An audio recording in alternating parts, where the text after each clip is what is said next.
8:37 ya está con nosotros Elsie Monge, directora ejecutiva de la Comisión Ecuménica de Derechos Humanos, a quien le saludamos cordialmente. Es un gusto siempre, Elsie, encontrarnos y vernos tantos años ya en esta lucha porque se respeten los derechos fundamentales del hombre. Y hoy es un día muy especial, evidentemente, día que se recuerda la Declaración Universal de los Derechos Humanos. Y es un día también en el que se ha anunciado, no sé si ayer fue, ¿no?, este lanzamiento, esta apertura al público del Fondo Bibliográfico Elsie Monge de la Biblioteca Especializada de Derechos Humanos y de la Naturaleza de la Defensoría del Pueblo. Realmente esto es muy importante, sin lugar a dudas, pues se trata de una biblioteca que cuenta con alrededor de 4.000 títulos que abordan los temas de derechos humanos, que no precisamente son todos respetados. Elsie, bienvenida, qué gusto tenerte aquí. A ver, comentemos generalmente primero para entrar a asuntos puntuales.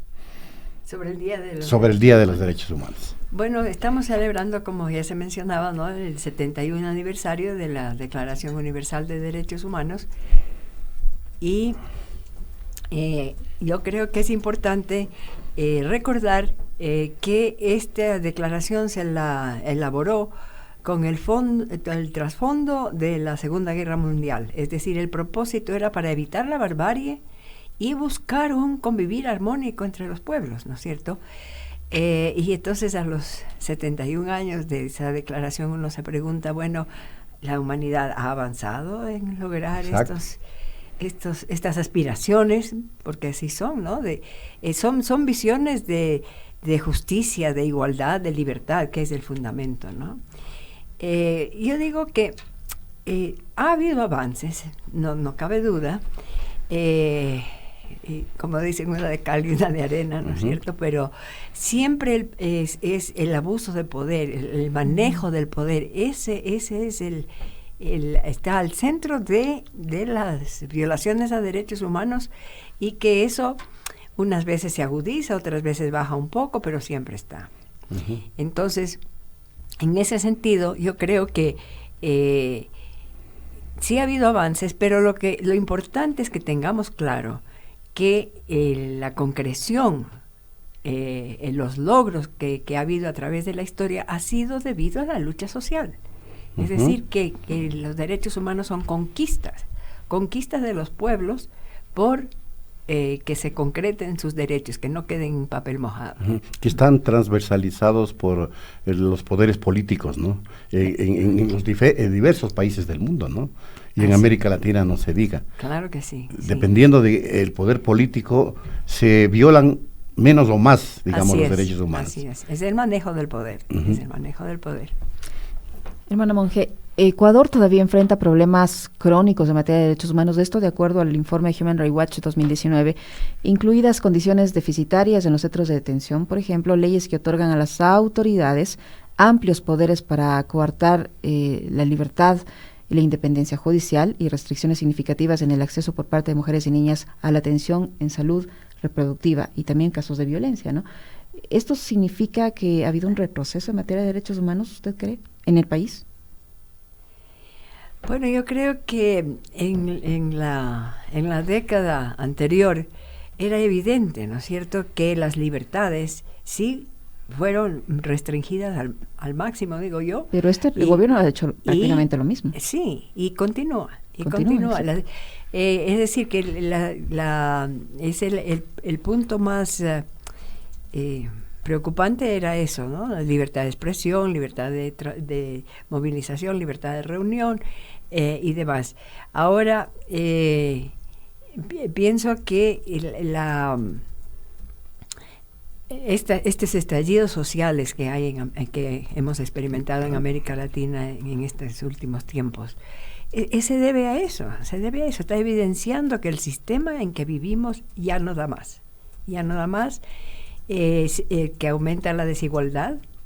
América Latina es uno de los continentes más desiguales del mundo, y que ese modelo neoliberal es el que provoca este deterioro de los derechos humanos. Entonces hay que ir al fondo de las situaciones, ¿no?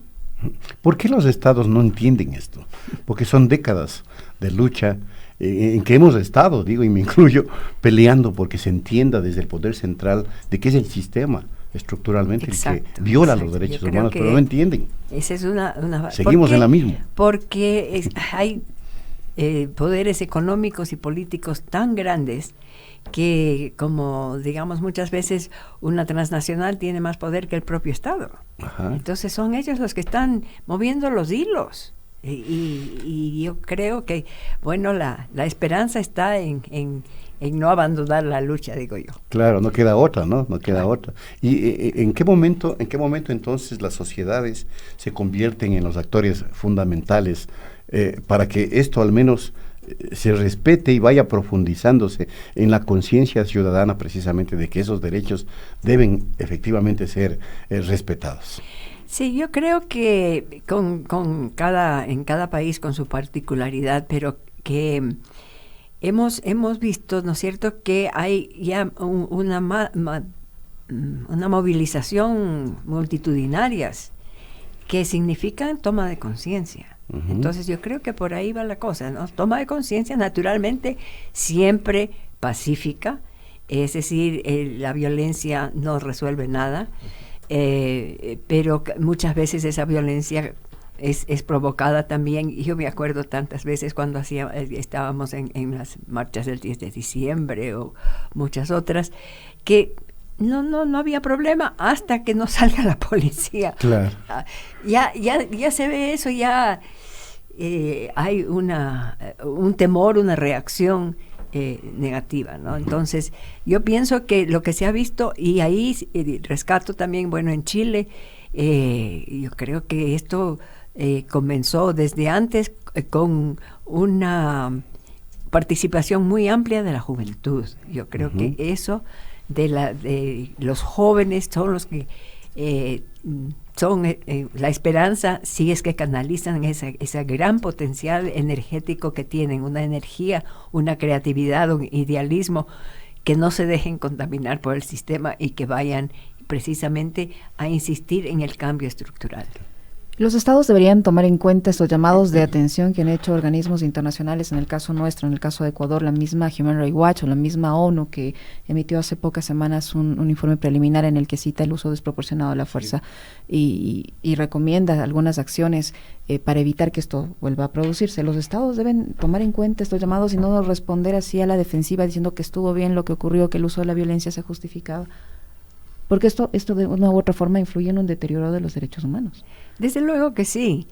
Los organismos son conformados por representación de los estados. Uh-huh. Y si esa representación de los estados llega a un consenso, ¿cómo que los estados partícipes no aceptan? Y creo que es la salida más fácil.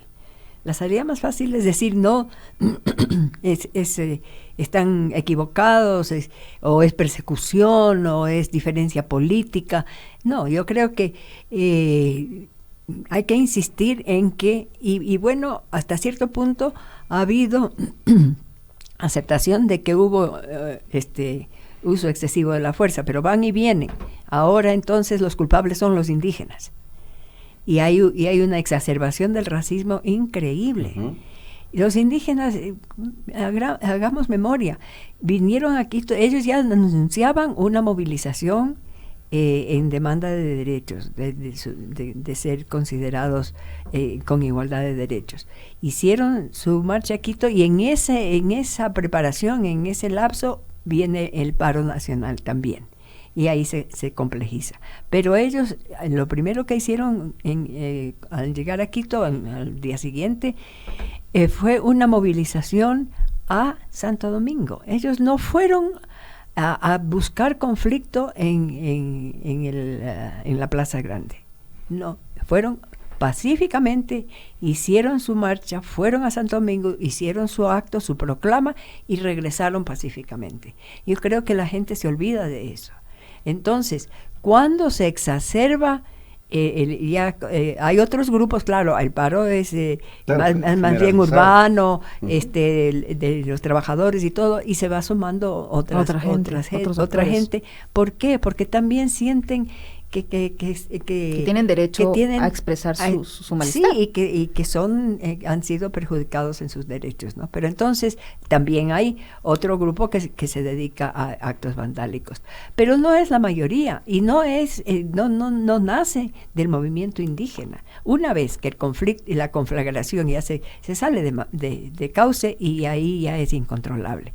Pero yo creo que es interesante también, que es rescatable otros aspectos. Primero, que se va conformando una cierta solidaridad de muchos sectores de la ciudadanía de Quito para preparar comida, para llevarles agua, para asistirlos humanitariamente a los indígenas que estaban concentrados en el Arbolito y en el Ágora, ¿no?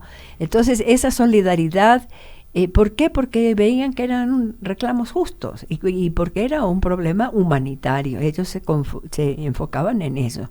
Ahora, como digo, cuando se exacerbó fue con la declaración del estado de emergencia. Y que es cuestionable porque en ese momento, que fue tempranamente, no había gran convulsión interna. Eso provoca la gran convulsión interna. Entonces, inclusive eso también en Naciones, en la Comisión Interamericana, no es primera vez que observan, ¿no es cierto?, ese uso un poco excesivo de la fuerza. No, pero un poco alegre de los estados de excepción. Claro. De excepción. Injustificados. Sí. Injustificado, naturalmente. Y claro, el uso excesivo de la fuerza es así. Que han sido motivo de las observaciones que hace la ONU y la CID. Así es. Al punto que la CONAIE decidió ayer crear un comité de víctimas. Así fue. Porque obviamente no siente que las personas que resultaron afectadas por esta violencia hayan recibido ningún tipo de compensación en cuanto a derechos humanos, en cuanto a reparación. Entonces sí. ¿Y cómo analizar la actitud en este caso de la justicia? Porque la Fiscalía tiene obligación de investigar los casos de ambos lados. Excesos contra los policías y excesos de los policías contra los manifestantes. Pero ahí hay que hacer una distinción, ¿no es cierto? La función, el Estado, inclusive en la Constitución, la obligación principal del Estado es proteger a los ciudadanos, respetar y hacer respetar derechos humanos. Eso lo dice en nuestra Constitución, claramente. Y cuando la fuerza pública, que es parte del gobierno del Estado, no cumple con esa función y se extralimita en el uso de la fuerza, está violando derechos de los ciudadanos. Y lo hemos visto, muertos, heridos, miles de detenidos que luego que hicieron batidas, no había, no podían personalizar ninguna, en muchos casos, ninguna responsabilidad personal. Entonces, algunos sí eran batidas, pero entonces tuvieron que dejarlos ir a un alto número de detenidos, porque fue a la loca, diría yo, ¿no? Sí. Entonces, digo que el Estado es responsable del uso excesivo de la fuerza, y está la fuerza pública, en este caso, incumpliendo, por decirlo menos, su función de proteger a la ciudadanía. Claro. Entonces, no olvidemos que los derechos humanos son pensados o declarados como una protección frente a los abusos del gobierno, del poder, ¿no? Entonces, el poder, que debería ser para servir, para proteger, incumple su función y se excede en reprimir a la ciudadanía. Eso es violación a derechos humanos. Ahora, también hay afectaciones a miembros de la fuerza pública. Esos son delitos. Esos no son violaciones a derechos humanos, porque el ciudadano no tiene la atribución del uso de la fuerza. Entonces está cometiendo un delito. Y ese delito, en los dos casos, esos hechos tienen que ser investigados y sancionados. Es que no hay de otra. En el caso del delito, tanto como en el caso de la violación a derechos humanos. Ahora, en el caso del delito, hay toda la función judicial para procesar esos casos también, investigar y sancionar. Lo que se pide es que la investigación sea independiente, que no sean los mismos, porque entonces ahí puede haber juez y parte. Claro, y ahí es cuando se levantan las suspicacias. Sí, antes de terminar, hablemos de este fondo bibliográfico que se ha creado en la Defensoría del Pueblo, ¿no? Y ahí, ¿qué es lo que puede hacer uno? Los jóvenes más que todo. Sí, es un espacio público, es una biblioteca pública, cualquiera puede ir. Ya nosotros entregamos todo más de 4,000 del fondo bibliográfico catalogado y todo eso. El que quiera puede ir y consultar. Ahí hay un espacio de consulta en la biblioteca de la Defensoría del Pueblo, que está fue inaugurada ayer en la Avenida de la Prensa. Allá, en la Defensoría del Pueblo, la matriz, digamos. La matriz, ¿no? Exactamente. ¿Ya? Eso se ha convertido en el centro, en una biblioteca pública para que cualquiera pueda ir y consultar. Una biblioteca específica en materia de derechos humanos. Especializada en derechos humanos en general, sí. Ahora, el proyecto que tienen es establecer una escuela de derechos humanos. Qué bien. Entonces, y dedicar ese edificio a eso, a la formación. Porque creo que, como decía antes, es necesario cambiar el chip, el cassette, y ver, regresar a valores, y la educación es un instrumento indispensable para ir formando en valores. Entonces ese sería un centro de formación en valores, y el acervo de la biblioteca contribuye a esa iniciativa, a ese proyecto que tienen. Ojalá se pueda concretar. ¿Y este fondo se nutre básicamente de la CEDU? Sí, a ver, la Defensoría del Pueblo ya tenía una biblioteca, pero el uso era principalmente digital. Ya. Entonces, esto también entrará poco a poco al acceso digital, pero lo que la CEDU ha entregado es en físico la biblioteca, para ampliar, para que sea un espacio de consulta, de investigación, de pensamiento crítico, de memoria, de no olvidar el pasado, porque si no tenemos el pasado, es el que te posibilita vivir el presente, si es que no y evitar que se repitan, que hayan estos retrocesos, que se repitan esas atrocidades, ¿no es cierto? Entonces, en ese sentido es este fondo bibliográfico que lo están llamando Elsie Monge, ¿no? Qué bien que lo hayan llamado así. Sí, entonces, merecido homenaje a ti, Elsie, sin duda. Bueno, yo insisto que es el trabajo del equipo de 4 décadas. Sí. Ahora, ahí los títulos, me imagino, están desagregados en diferentes temáticas, ¿no? Claro. Están digamos, los derechos civiles, y bajo eso, qué sé yo, en cuanto a violaciones, las desapariciones forzadas, arrestos, en fin, y también el pensamiento político y también económico en cuanto a derechos humanos. Es decir, que es integral, ¿no? Que obviamente para los jóvenes va a ser una fuente de consulta, pero fundamental, ¿no? Para esto para todos, no de entender, jóvenes, claro, para esto de entender que, por ejemplo, una de las causas, y con esto terminaríamos, Elsie, fundamentales para la violación de los derechos humanos es la desigualdad. Exacto. Es la inequidad. Exacto. Que está vigente, pero a nivel mundial. Así y cada es. vez se agudiza, no es que se solucione esa problemática. El sistema no está, no propicia los derechos humanos, todo lo contrario, es la concentración del poder, la concentración del poder económico y político.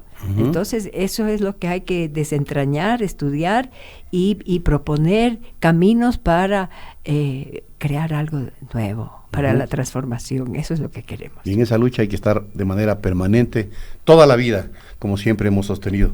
A propósito de esto, hoy día que se recuerda el Día de los Derechos Humanos a nivel mundial, pues hay que renovar ese espíritu de seguir luchando porque estos estén vigentes siempre. Gracias, Elsie, por habernos acompañado y por seguir luchando por los derechos humanos. Muchas gracias. Les agradecemos también a nuestros amigos oyentes por habernos prestado su gentil sintonía a esta primera emisión de Punto Noticias. Que tengan una excelente jornada, un buen día Guacho. Gracias, Lisset. Y claro, Liceña, por favor. Y claro, les invitamos para que luego de instantes escuchen La Oreja Libertaria con los compañeros del colectivo Espejo Libertario. Elsie. Tiene que ser un pequeño comercial. Encantadísimo. Esta noche inauguramos también la Semana de Cine por los Derechos Humanos en la sala Pareja Díez Canseco de la Casa de la Cultura. Ujú. Vamos a inaugurar con una película acerca de la situación, digamos, la desobediencia, cuestionar la desobediencia de vida, Ujú. perdón, al revés, la obediencia de vida, Ya. que estuvo muy presente en el Cono Sur y que ayuda también a la reflexión en derechos ¿Esto va a ser humanos. ¿a qué hora? A las 7:30 de la Casa de noche la Cultura. en la Casa de la Cultura. En el aula Inauguramos hoy. Alfredo Pareja Díez Canseco. Ok. Gracias. Están invitados todos, amigos y amigos, hasta mañana.